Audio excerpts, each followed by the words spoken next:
Yes, my people, as it is hot, it don't happen. No. This video I want show now, so we want explain, give Nigerians why everybody need to care about politics.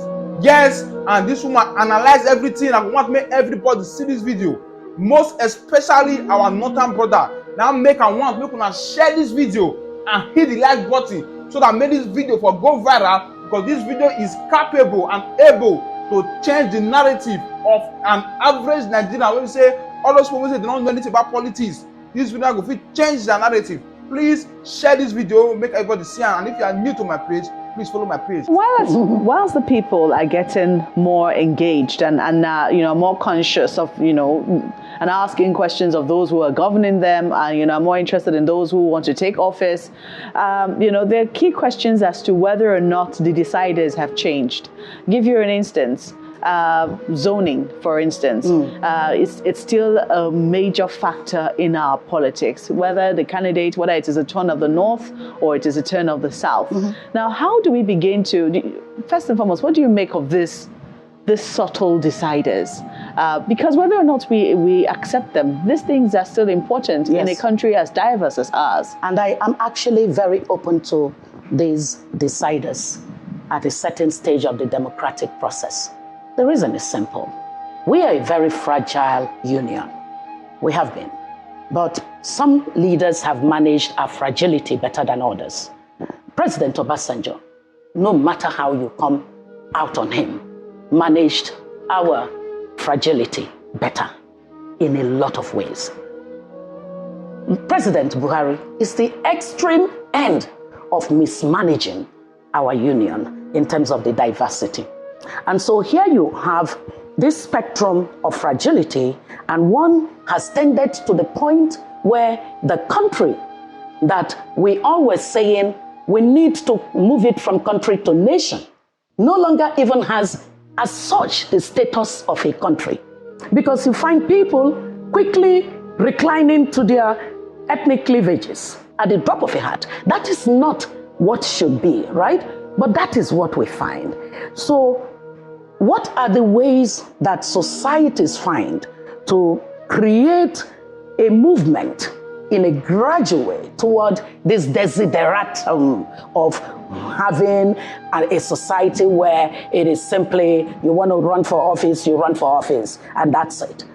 Well, it means that you have to pay more attention to what people are saying about injustice, about feeling excluded, about feeling marginalized.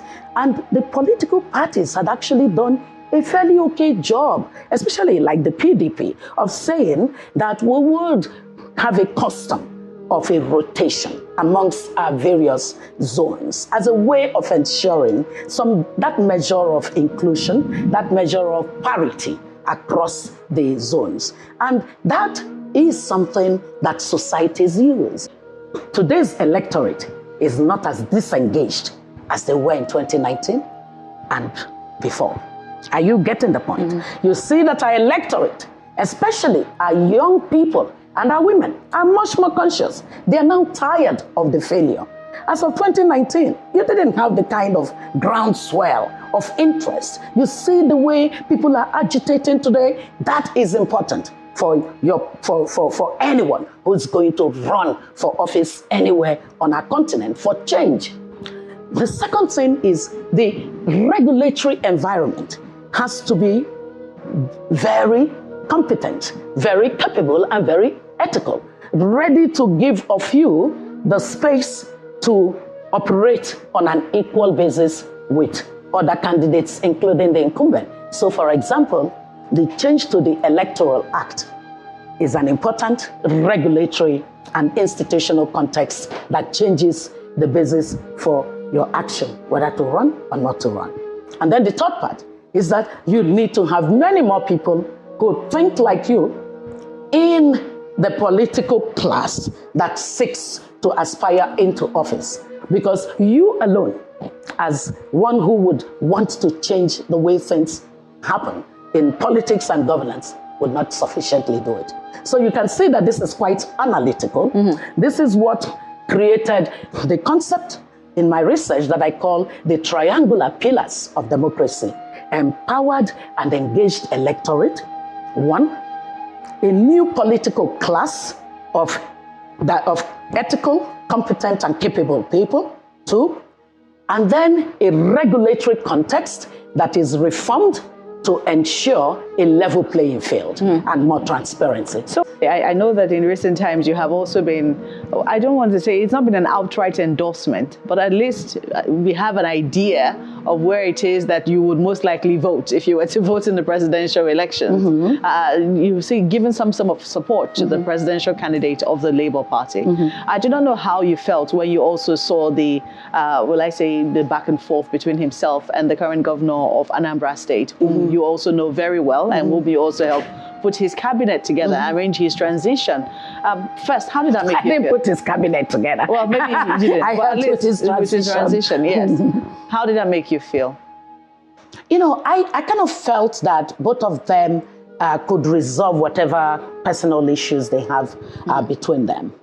But to the specific issue of presidential candidacy, what I said on that interview, and which I repeat everywhere that I am asked, is that I look at the other two candidates and I rate them immediately on the basis of what we know. And for the three candidates, they are publicly available information with which to do the rating. So after I've done my rating, there is absolutely no way I would leave a Peter Oby and vote for any of the other two candidates. If you took on the analytical perspective and looked at the showings of what is likely to happen in terms of where the strong appetite for change is coming with the youthful segment of the population, it is significant.